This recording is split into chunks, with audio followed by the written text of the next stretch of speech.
المدرسة ما كانتش مدرسة قوي، هي كانت سلاش إصلاحية يعني. فشفنا فيها حاجات على واحد عنده 13 سنة اتخضيت خضة رهيبة. اشتغلت في الأمباسدر بار شوية، بار بوي ده اللي بيغسل كوبايات ورا البار. يعني مثلا أنزل على الترابيزة ألاقي إن هم مثلا إيه، واحد أعرف محمد إيه اللي حصل لك؟ رجعت بوست إيد أبويا بعد تاني سنة، أبوس إيدك رجعني الجامعة. يعني في عشريناتي لا عندي ثقة في نفسي ومتخبط جدا ومش عارف أنا مين وبهتم بآراء الناس، يعني حاجة كل حاجة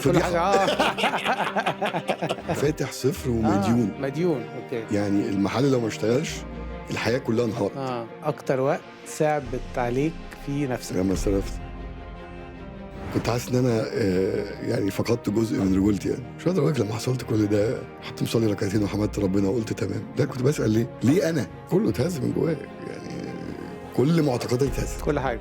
وكده رجعت تقريبا 10 سنين ورا، كأنك رجعت من الأول خالص، معكش فلوس، مديون، سنجل. ده في عينيا. انت في عينيا يعني وربنا اللي بيقول لك كده. يا نهار ابيض. انا اسف. سبحان الله.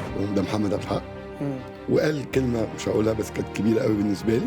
ده كانه حازم الدلاتي، تليفوناتكم معاه اللي هيطلبوا الدور.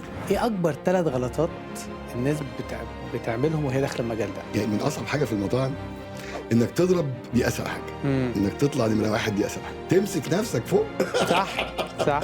في 40 واحد بيشد البنطلون. انت عمرك ما هتنبسط انك شبعان لو ما جوعتش. طبعا. عمرك ما هتنبسط بفلوس جيبك لو ما افلستش. عمرك ما هتحس بالحب لو قلبك ما اتكسرش. هي رحله الدنيا عشان دي، يعني انك تطلع احسن من تنزلت. صح.